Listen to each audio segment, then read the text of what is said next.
EA Sports. It's in the game. But is it really? One former quarterback for the Rutgers University football team said otherwise, as a certain college football game franchise that EA developed violated his publicity rights under New Jersey law by using his likeness and biographical information in the NCAA football video game series for commercial purposes. The details about Ryan Hart versus Electronic Arts are ahead. Plus, the official schedule for the future Mega Man Chronicles series and movies, including series that are coming soon. Also, my plan for this year's Thanksgiving special, all this and more including my scheduled posting because of college work coming up when the MMB update starts, right now.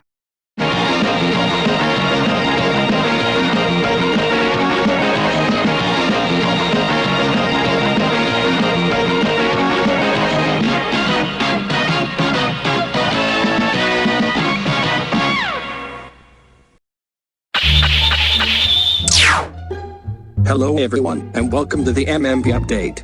Let's get started with our top story. You want to know why NCAA football games aren't being produced by Electronic Arts anymore? Well, you can thank Ryan Hart for that. In 2013, Ryan Hart, a former quarterback for the Rutgers University football team with many achievements, has refrained from taking various commercial opportunities. Without Ryan's consent, Ryan was included in the Electronic Arts' successful NCAA football video game franchise.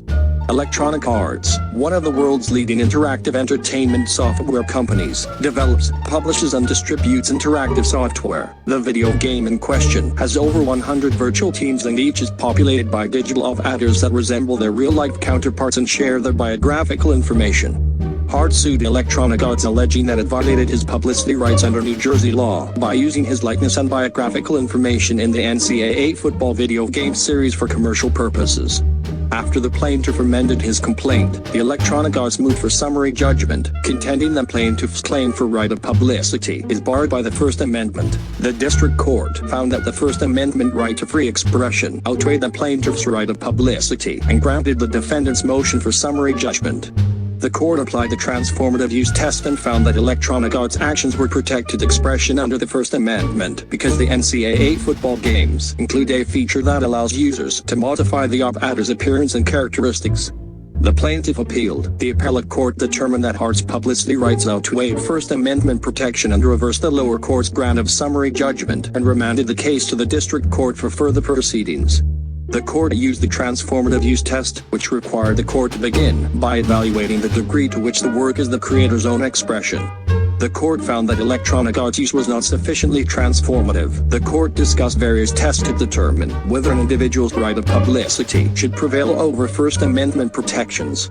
It focused its discussion on the predominant use test, the Rogers test and the transformative use test. Under the Rogers test, two queries are made. 1. Whether the challenged work is relevant to the underlying work. 2. If the challenged work is relevant, whether the title misleads the public as to the source of the content of the work. Under the transformative use test, the court asks whether the product containing the celebrity's likeness is so transformed that it has become primarily the defendant's own expression rather than the celebrity's likeness. Expression means something other than the likeness of the celebrity.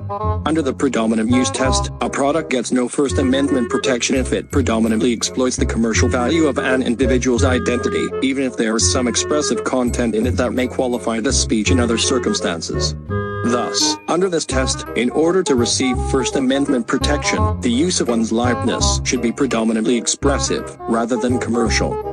The court recognized that video games are protected by the First Amendment. However, it balanced the right to free expression against the interest in protecting the right of publicity.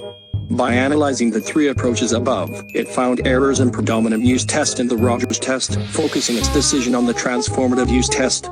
The court held that the predominant use test was too subjective and arbitrary, as it calls upon judges to act as both impartial jurists and discerning art critics to determine the predominant purpose of the product. Further, it concluded that the Rogers test was inapposite in this situation, even though it may be used in trademark-like right of publicity cases.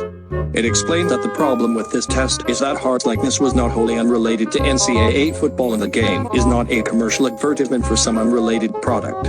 The court then turns to the transformative test, which requires determination of whether a work is so transformed that it has become primarily the defendant's own expression rather than the celebrity's likeness. The court found that the avatars in the game did exactly what Hart would do in playing in college football. Further, it reasoned that the video game Arbiter had many of Hart's physical attributes, such as the same hair color, skin tone and Rockdar's accessories. It also resembled Hart in vital and biological details. The court held that this was not transformative, as the digitized sights and sounds in the game did not alter or transform Hart's identity in any significant way. Any interactivity allowing the players to change the op-ed's appearances was insufficient to satisfy the transformative use test. After the release of NCAA Football 14, the NCAA Football series was no longer. Although the community is still going strong with downloadable rosters with the current seasons. Anyways, moving on. 2022 is going to be a big year for MMB Productions.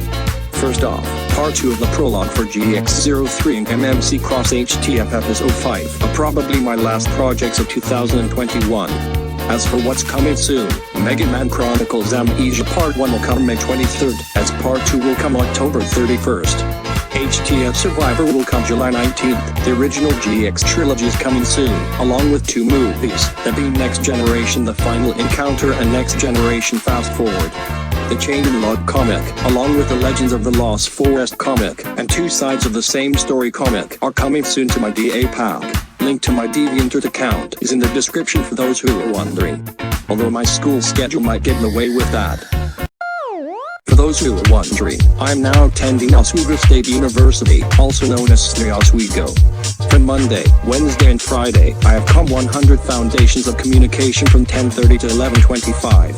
Then I have BRC 319, Mass Media and the Law from 11:30 to 12:25.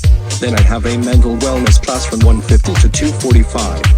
For Tuesday and Thursday, I have a Sociology class from 11:10 to 12:30, which is followed by Media Management from 12:45 to 2:05.